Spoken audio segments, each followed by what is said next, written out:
This is Agriculture Today, and I'm Shelby Varner with the K-State Radio Network. A grain market update from K-State grain economist Daniel O'Brien begins today's show. He discusses a surprise in the grain sorghum numbers and how strong ethanol prices have helped corn, while also chatting about wheat and soybeans. Keeping the show rolling is K-State meteorologist Chip Redmond as he explains the recent hot and humid weather we've been experiencing and if it is in the forecast. Mike Stamm, K-State canola breeder, wraps the show, highlighting a few upcoming canola meetings for growers or potential growers to learn and share about the crop. That and more is coming up ahead.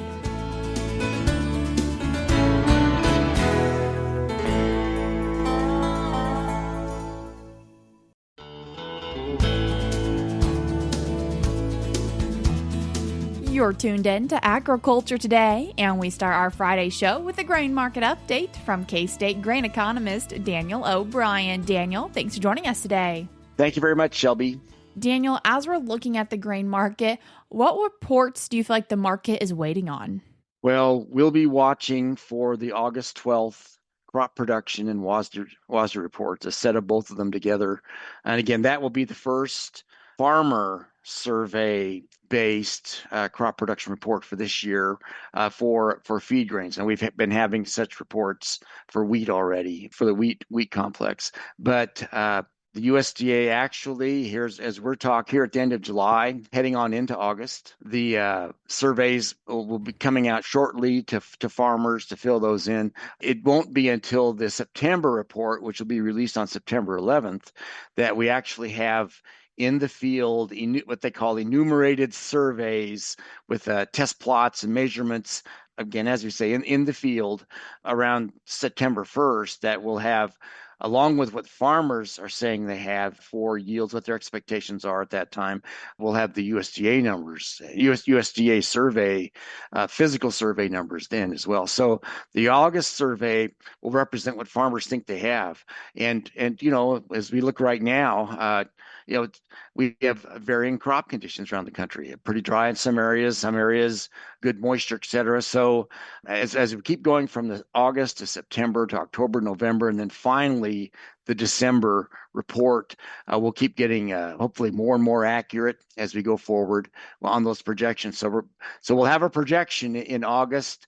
It'll have the widest confidence interval around it, but it will be a projection. And if it comes back, the farmers state that they feel there's been crop damage from some of the heat we've had, some of the drier areas that are around, then that has the potential to move the market some. Of course, during this time, you have all sorts of independent models that are out there and different satellite views of crop prospects, or again different measures that can correlate with crop yield. So all that'll be happening. So we sit right here now with a lot of uncertainty, and you look at what's happened in each of the commodity markets. Corn futures had been within the last week had got up to about 480, almost 490, heading to the north. Now have come back down, closed yesterday at 468.5. And then you have soybeans had been up also within the last week above 1250 to 1255 thereabouts, closed yesterday at 1188.75. That's November. So Dees corn, November beans that we're focusing on. For wheat, we had jumped up as high as, about 760, 770 thereabouts, closed yesterday at 730.75. So I don't doubt that farmers that feel pretty confident about their crop production prospects at this point, probably looking at some of these prices to see if they should go ahead and do some forward pricing for fall, if not even finishing up old crop sales, but kind of focusing on new crop. So we're at kind of a time of decision. We've had weather factors that have helped to drive this up. There's some issues at play with regard to exports, anticipation, hopes, I guess, that China will enter the market even more so on the soybean side. Again, it's pretty steady pace still with corn. up and down figures for sorghum, although when there's kind of a surprise to me anyway, hidden in the sorghum numbers, that we're seeing a fair amount of purchases into the next marketing year for sorghum. At least that's what I read in the latest USDA Foreign Ag Service export report. But in essence, we're of the 205 million bushels projected for next year's grain sorghum exports, we've already have bought ahead about 68, heading for 70 million bushels. So that's pretty good. And it would make sense if someone's planning to buy, a country such as China is planning to buy a good amount of sorghum, they have an incentive to wait till after harvest, try to get it cheap if we have a good crop. And so there you go. So I guess the point to make is that it's just a really uncertain time that has price opportunities in it. And the psychology of the market is that, gracious, we wish we'd hit the high, but we're still a lot higher than the lows we've seen even within the last 3 or 4 months. So farmers are at that kind of a point of decision. I would say if we're talking about new crop pricing, that look at forward contract bids for corn. And of course, we watch the Colby, Garden City, Salina, Hutchinson, Topeka, and Pittsburgh, Kansas areas, trying to hit different parts of the state. New crop bids for corn, highest in the Garden City area, 459. The highest bid that I'd seen as I scanned that, 444, Pittsburgh area. And in some cases, you've got just one or two elevators really leading out and others following. But at least those were the highest bids. And then in those areas, 431 Colby, 429 Salina, and Topeka, a little bit lower in the Hutchinson area. The highest price I saw there was 404. I could have missed something, but that's what I saw. So just interesting to watch. Sorghum bids, you do have one or two areas with some pretty strong sorghum bids, especially in the Salina area. There's a bid over $4 for at least one of the elevators in that area. 408 in Topeka, 389 in the Garden City and Hutchinson area, 414 in Colby. So interesting to see the new crop grain sorghum bids. So there's something there to be watchful for. Soybean bids. Best new crop bids that I could see were in Topeka, 1144, Salina, 1139, 1134 in Hutchinson, 1119 in Pittsburgh, 1099 Garden City, 1069 in Colby. So, you know, there's something there, and a farmer would want to look at that at what type of profitability they have, how sure they are of their yields as we go forward right now. And finally, for wheat, again, we've just had finished up here, of course, June, July in our hard red winter wheat harvest. And as we look right now, we're looking at for farmers that have still have some wheat unsold. The highest bids I'd seen are in Salina area at 706, Hutchinson 701, 696 Topeka, 666 Garden City, 666 also in Colby, 626 in Pittsburgh. So it wasn't that long ago. February, March, we were really languishing is a polite word for the wheat market. Just not much was happening. So now we're looking at a couple areas where we're two or three parts of the state where we have $7 bids for cash prices. And I guess it's would behoove farmers to consider some of these bids and what they think about prospects on down the line. But anyway, just interesting to watch. So I think as we go forth right now, we're kind of at the mode where we've had some good prices. We're down from them a little bit, ever wary of what we're aware can happen as we get it from July into August and September, where the market overall has the opinion that, hey, we've got big crops coming. We're not going to worry about it anymore. We start to slide down into harvest for these new crop contracts. Then even what we have right now, even though they're not the highs, in hindsight would have looked pretty good. As we're talking about the market transitioning to bioenergy, what are we seeing for it? The numbers in the USDA supply demand balance sheets are generally pretty supportive of the markets here. You got for the U.S. corn market, you see the projection of ethanol usage at 5.6 billion bushels of U.S. corn. And of course, on the sorghum balance sheet, you have FSI, food seed industrial usage numbers also holding up decently. The highest on record was just marginally higher than that, 5.605 billion bushels, and that happened back in 2017-18, really a time of cheap corn. So So anyway, holding up pretty decently in terms of the anticipated usage of ethanol, and that'd be for the coming marketing year. The current one, we're at 5.55 billion bushels of usage for the marketing year that'll end August 31st. So anyway, holding up decently. Not any big fireworks there. Really, most of the fireworks this year came in the export side for corn, 3.325 billion bushels, and projected next year 3.2. So if there's a surprise from where we were, say, 18 months ago in the corn market, it's the strength of corn export. So I guess for health in the coming year in the corn market, that you'd have to see with the sizable crop of some size coming on, at least we anticipate right now, both those usage elements need to hold up, as well as, of course, the feed side. So calculated profitability for ethanol plants by our numbers, having a decent time at 25, 40 cents per gallon produced. You've got these times now. You look back to last year in the fall, we were losing 16 to 15, 16 cents, in some cases more, 19, 20 at different times in the last several years. So really what's helping the ethanol side is a moderate corn prices and pretty strong ethanol prices. That's really what's in play here for July so far. $1.78 cash price for ethanol at the plants, break-even price $1.58. So with that, you're looking at 20 or so cents per gallon. In some cases, even better than that. So interesting to watch. And most of that, lion's share of that comes from ethanol, but of course, DDGs, corn oil, help that revenue and profitability picture as well. Daniel, I appreciate you taking the time to join us today. Thank you very much, Shelby. That was K-State grain economist Daniel O'Brien. We're cutting to a short break now, but stick around because we have more for you up ahead.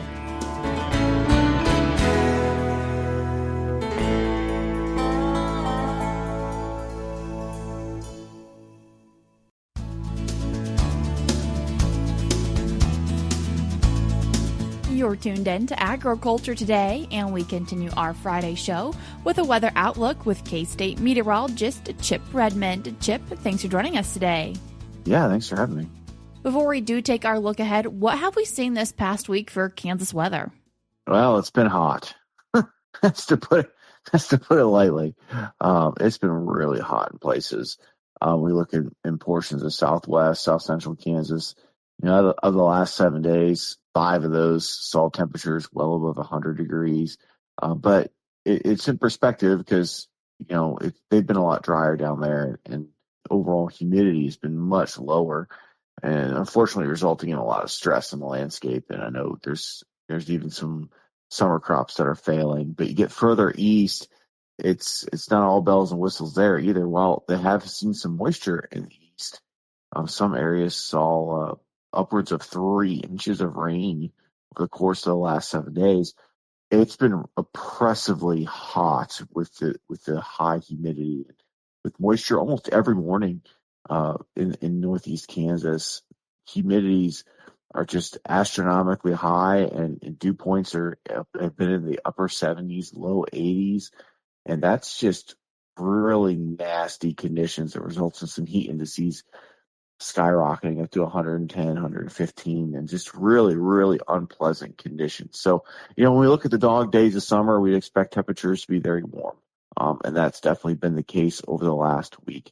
I would be remiss to say there was precipitation elsewhere outside of the northeastern portion of the state where pretty much everyone saw something, but really true meaningful precipitation in the west and southwest was very, very, very limited, mainly to areas around Clark County and then along the far Colorado border. With our unpleasant hot and humid conditions, are you expecting us to continue seeing that? Yeah, so when we look at the high pressure right now, it's been pretty much centered over southwest Kansas and then down into Oklahoma and Texas, and that's allowed that precipitation to kind of orbit around clockwise, go across the Rocky Mountains up north into the northern plains and across northeast Kansas down towards the Gulf, and then back around across southern Texas back into the Rocky Mountains.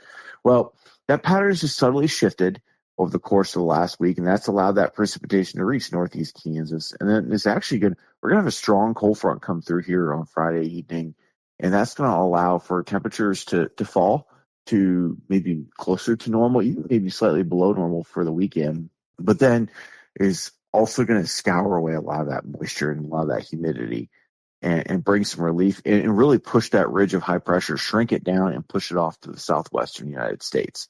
And when that happens, it's going to start to gradually rebuild in the southwest. And that's going to be an area we really need to watch, because that's going to be, as that ridge rebuilds, it's going to eventually try to push eastward again as that impact of that front moves off to the east over the course of the next several days or through the weekend, early next week. So while we will get temporary relief, and I think that bodes well for the entire state, and we will get another shot of moisture for some folks, and maybe even a little bit of severe weather, I think we will see at least relaxed conditions, definitely more comfortable conditions in the early next week. But that high pressure is going to eventually start to move eastward again as it builds.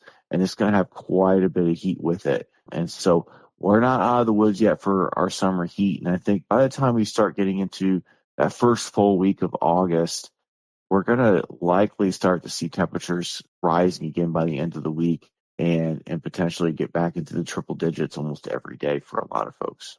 When we take a further look into August, what do you expect as I feel like, kind of round out summer? Yeah, and we really have to keep eyes on the tropical activity. Right now, we've got Guinevere, which is the hurricane right now in the East Pacific. There's another hurricane in the West Pacific called Dolphin that has been a Cat 5, really impressive. But these tropics are going to really dominate our weather pattern. And because like Guinevere off the East Pacific, it's kind of followed the same track as Fausto did. And I can't remember the name of the storm before that. But basically, you've had one hurricane a week off of southwest Mexico, off the Baja California, that's gone westward into the Pacific. And what that's done is just keeping that pressure and reinforcing it across the southwest and south central United States. And to make that pattern, we're going to be really hard pressed to see a significant weather pattern change across the northern hemisphere. We're going to likely see persistence of the normal temperatures. We're also going to see persistence of more dry conditions, especially with the dry conditions kind of feeding on themselves and getting some negative feedback now, southwest Kansas into Texas. We're going to likely keep those warm, dry conditions. They're going to develop more and expand it. And so we start to talk about rapid drought concerns and the potential for significant agriculture impact. I think it's already begun in portions of the southwest Kansas. I know the corn crop is definitely failing in some places. That's going to likely get exacerbated these continued warm, dry conditions. And it's unfortunate that we tap into this monsoonal moisture that has been in the Rocky Mountains, but it really hasn't been true monsoonal moisture. So we really haven't been able to bring that eastward into Kansas very much. We've seen storms, but they're not really truly tied to the monsoon. They're tied to more of that tropical moisture that is riding around the outside of the ridge of high pressure. So as you go through August, I think we're going to fight dryness, and we're going to be very, very warm, most likely, through the month. And until we start tracking these hurricanes further east, we basically need to take them up the coast of Mexico into the southwestern United States to bring some of that moisture into that region and maybe result in a significant pattern change for. In the past, we've talked El Nino, La Nina. Where are we at with all that? Yeah, so part of the reason we have such an active East Pacific with hurricane activity right now is due to the El Nino currently in place. We've got warm temperatures that are located off the East Pacific and the equatorial East Pacific. And that warm water is really, considering we could compare it to normal, right? And so right now that average temperature for that area are running about 1.5 to almost 2 degrees above average. So that's a moderate El Nino. And all the projections are for us to really amp up those temperatures compared to normal. Some polls are saying we could get to 4.5 degrees above normal in the equatorial East. That's record territory. Anywhere that 2.5 to 3 is precedent, super El Nino. But a lot of the models are saying get to that, maybe potentially go beyond it. And so that just means there's a lot of heat, a lot of instability that's going to be in that region going to continue to just fuel these big hurricanes and potential for some really big ripple effects, not just there across the Americas and even further east and west into Europe and Australia. And just this is a pretty significant pattern, and it's strengthened, like I mentioned, through the winter months. And it's good, I think, for us to some extent, especially in Kansas, because as we do start to see these stronger fall fronts start to push into the region as we get into early fall, late summer, they'll likely be able to tap into some of that tropical moisture, like I mentioned, swing those hurricanes into the southwestern United States, and that typically brings that moisture across the plains. So I think, we're going to have a pretty good effect of El Nino in Kansas, and that'll likely lead us to be pretty wet come fall time into early winter. Unfortunately, that's probably going to be a little bit too late for a lot of the warm season crop folks. Maybe some good timing for wheat, getting things established, but definitely going to be a higher impact concern for us. Where we look at other places like Australia is going to fight a lot of drought because of this, and same with Europe's going to fight drought and heat waves too as a result of this really strong El Nino, and it does impact us, but it's going to impact everyone across the globe over the next 6 to 8 months. Chip, as we round out today's conversation, can you share with us a few reminders of what tools are available for agriculture producers on the Mesonet website? Yeah, so you can find the Mesonet, Mesonet.ksu.edu. That's Mesonet.ksu.edu. If you go up to the page there, you can look at how much precipitation fell over the last 24 hours and look at the current temperatures and the current winds. But that menu in the top left, there's a little hamburger sandwich, a little 3-ball there.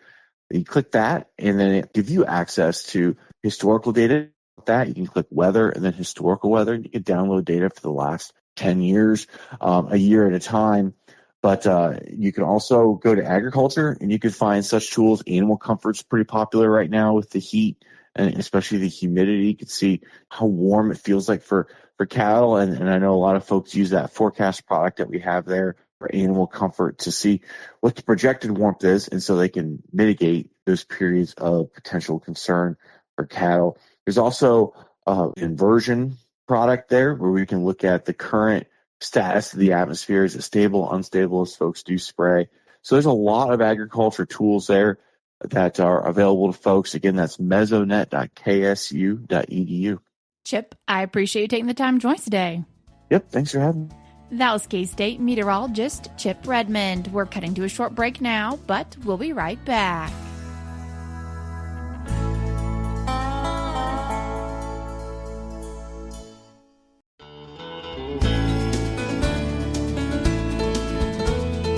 You're tuned in to Agriculture Today, and we conclude our Friday show discussing some upcoming canola meetings with K-State canola breeder Mike Stamm. Mike, thanks for joining us today. Thank you. Mike, we have canola meetings happening from August 4th through August 6th, and what is the purpose of these meetings? Well, the purpose of the canola meetings is to obviously bring growers together to talk about canola, and we want to have a recap of the 2026 season to talk about the things that went well and other things that didn't go quite as what we had planned for the year. But then there's also opportunity to learn some new things. For one, I'll be speaking about canola varieties like I typically do at these meetings, looking at past performance and then maybe what we might see here in the future in terms of varieties.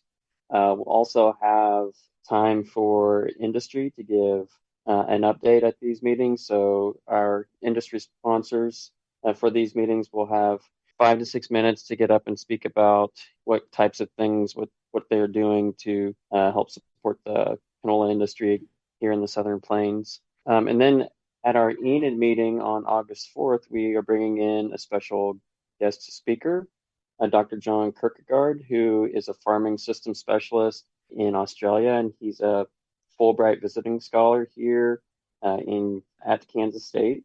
And he's been traveling around the state of Kansas as well as other areas across the U.S., giving different seminars and speaking about research that they've done on both wheat and canola in Australia. And he's really going to emphasize the introduction of canola into the cropping systems of Australia and how it has really benefited their systems. And the story is very similar to what it has been for both Kansas and Oklahoma. So we're really excited to hear that perspective because I think it's going to resonate well with the growers. What is your favorite portion of these meetings? My favorite portion, again, is just getting farmers together, talking about canola. It's really kind of their opportunity to ask questions of us and kind of learn some of the whys of what we saw over the past season and how they can build on what we've learned and what we've experienced over the years. So that interaction is always the best part to me. Mike, can you give us a breakdown of when and where all these meetings will be taking place next week? Yeah, so our first meeting on August 4th will be from 9:30 to 12:30 at the Chisholm Trail Expo Center in Enid, Oklahoma. And the second meeting will be August 5th from 10 a.m. to 12 p.m. at the Gray County Extension Office in Cimarron, Kansas. And then the third meeting will be on August 6th from 10 a.m. to 12 p.m. at the Kingman Expo Center in Kingman, Kansas. And the first meeting in Enid, we have multiple industry sponsors that are providing support for this meeting. And then the second two meetings, they are both sponsored by Schooler. And I will link these meetings in today's show notes on agtoday.net. And on there, it asks to RSVP. And is that something you're really encouraging participants to do? I would encourage you to RSVP for the meetings in Kansas. And Schooler has asked for that. And so we can provide that information. It's schooler.com/canola MVP. Is there any cost to these meetings? No, these meetings are free of charge thanks to our industry sponsors, and we look forward to seeing as many growers there as possible. Do they have to be a canola grower to be able to attend? No, they do not. No, it would be great to have experienced canola growers there, maybe some first-time canola growers, but also if producers have not grown canola before, it's a great first step to learning how to do that. Mike, I appreciate you taking the time to join us today. Thank you, Shelby. That was K-State canola breeder Mike Stamm. In today's show notes on agtoday.net, I will link a flyer if you would like to learn more information about these meetings. If you are looking at attending one of the Schooler meetings, you can find out more information by going to schooler.com/canola MVP. That's what we have for you today on Agriculture Today, but we'll be back with more for you on Monday.